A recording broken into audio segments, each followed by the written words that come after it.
Okay, here we are 2 days later. I'm not going to the third day because, like I said before, I want to stop this at 14% hopefully. So we're still bubbling, as you can see, it's still working. This will probably go all the way to 15 or maybe even 16%. But like I said again, I don't want it that strong. So I'm going to stop it here. We're going to pull this lid off.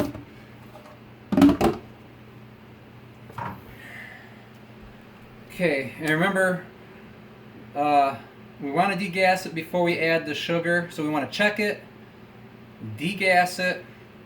We're going to add the sugar back to the sweetness we like it. Now this point here, if you like a really dry wine, you may not want to add any sugar. If you like it super dry, you might just want to let this finish out until it doesn't bubble anymore and completely kills off all the sugar, and you would have almost like a vodka-like wine. We like ours in between sweet and dry. So what you're going to do is check with the hydrometer, degas it. We're going to take a little taste to see where it's at, and then we're going to add sugar to our taste, and then we're going to kill off the yeast, not kill the yeast off, we're going to sterilize them so that they can't reproduce anymore. There'll still be some yeast in there, it'll still ferment slightly, but it won't be as active. So what we're going to do is take our hydrometer here, and we're going to make our check. And we were at 1.01, I believe, on the scale last time. So I'm hoping we're at 1 for a perfect 14%.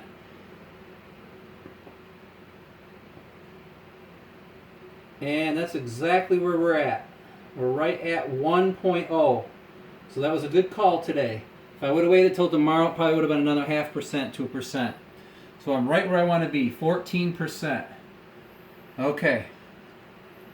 So at this point, I'm going to degas it before I add the sugar so we don't have a mess. Okay, so we'll go ahead and degas that for 3 to 5 minutes because I want to get the bubbles out of it. Then we're going to add the sugar back to our taste, and then we're going to kill off the yeast. Okay, so we'll be back in a couple minutes here. This is pretty boring. I'm not going to tape this part. I'm just going to go ahead and use my degasser and get the carbonation out of there. Look at that. Even just sticking that in there, look at that carbonation. So we'll go ahead and just knock the carbonation out, and we'll be back in about a minute. Okay, I'm back before the minute. I just ran this drill about 10 seconds, and I almost went over the top with the carbonation. So I just wanted to show you that when you degas, just run it for a second or two and then hold off to see where your foam's going to go.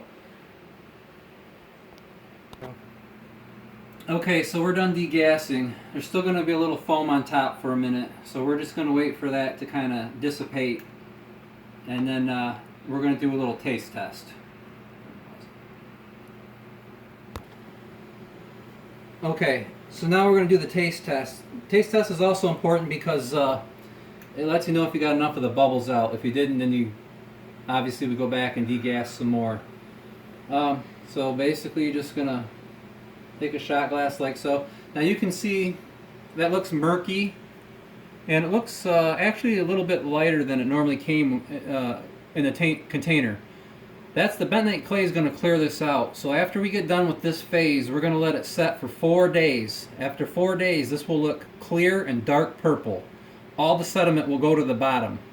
So anyways, we're going to do a little taste test. I know this is strong, but we're just going to kind of get a base to where we're at. Take a little taste. That's pretty dry, pretty strong.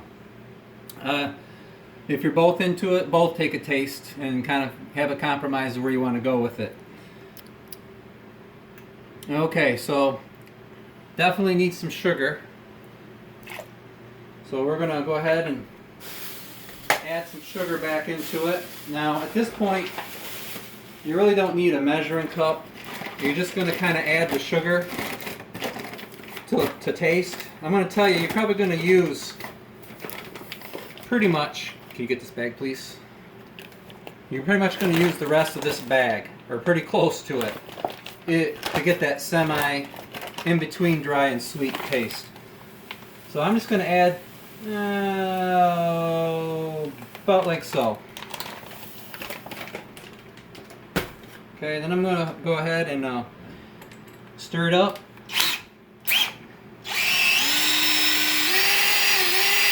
Doesn't take much, just a little bit of a stir.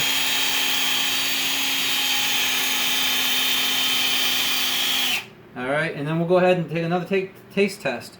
And we'll just repeat this process until we get it to where we like the sweetness for ourselves. I actually like to stop it a little bit on the dry side of what my preference for sweetness is, because after it sets for about 2 weeks to a month in the bottle, it'll actually start to sweeten out a little bit on its own. So I stop just a hair short of where I like it. Alright, so we're going to just add some more. That's not quite there yet. I still think it needs some more sugar, so I'm just going to do like so. Just add a little at a time. Stir it in.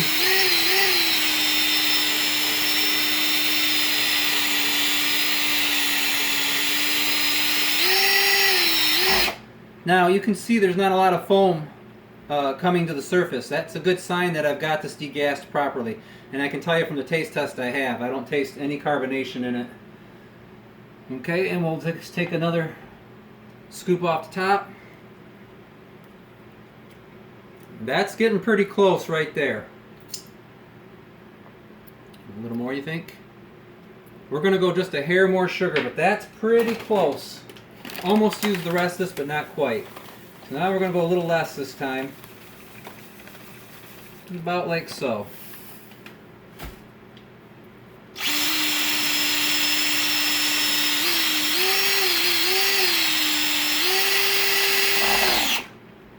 Alright, one more taste test here. This should be it, I'm hoping.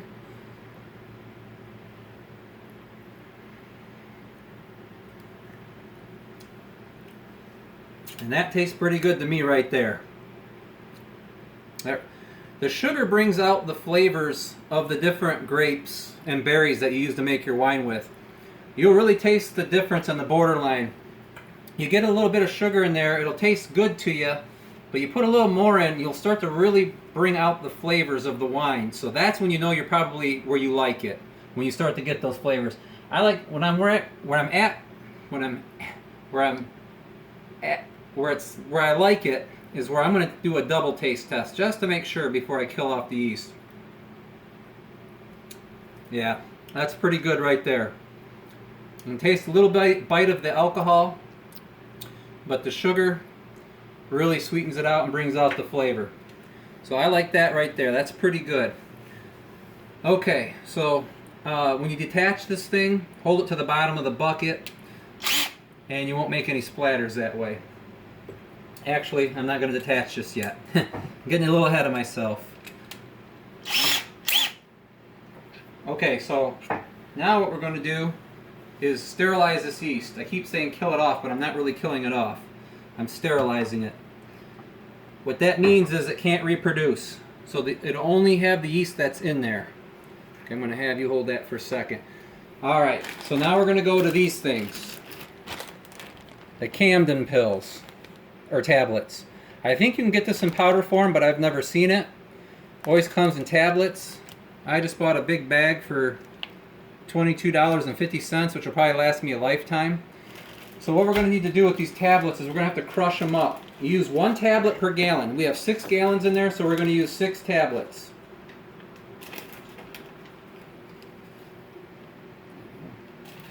Sometimes I'll use 1 or 2 more if I feel the wine hasn't stopped properly, but you'll know that in about a day because it'll still bubble like it's nothing happened to it. Now that's rare. I've only had that happen once.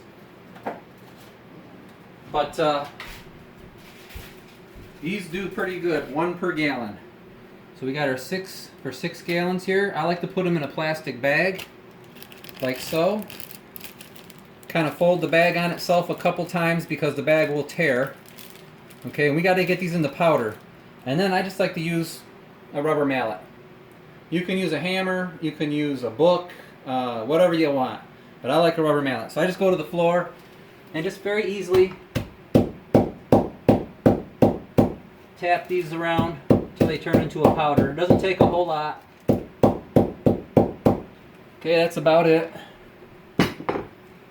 Okay, it doesn't look like much, but this will definitely put an end to that yeast. Okay, and then I'm just going to pour this in. It may fizz a little bit, It may not. Try to get as much of it in there as you can. Okay, and then we're going to go ahead and we're going to stir that in.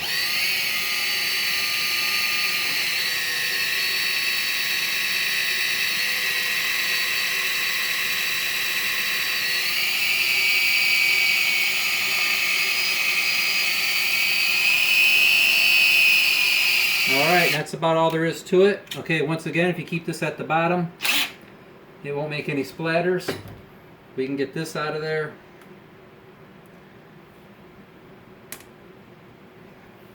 Okay, now we're going to recap this and let this whole thing set for 4 to 5 days. Usually 4 is enough. This looks murky now and lighter in color. It becomes darker and more clear as the sediment goes to the bottom. If I had this in that glass carboy, you would literally see the difference as the sediment falls over the days. You can see the top part of the wine is darker in color and the bottom part's lighter and murky, and then it just slowly goes to the bottom. I just know from timing that usually 4 to 5 days is all you need to get all this to fall to the bottom. So that's what we're going to do. We're still going to leave everything in place.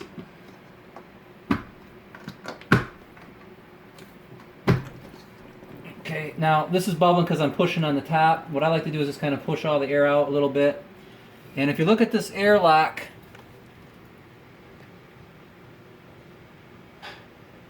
you'll see that it's got water on both sides. This isn't always going to happen, but a lot of times it'll even itself out. Sometimes this will come down, and it may push a bubble or two over the next 4 or 5 days. That's okay. Like I said, you didn't kill the yeast, you just sterilized it, so it is going to continue to eat some of the sugar we put in there, but at such a slow rate it's almost insignificant. So don't be alarmed if it pushes a bubble. If not, if it looks like this, you're doing real good. It's done. And that's the way it should be. It should not build up any more pressure or make any more carbonation for the most part.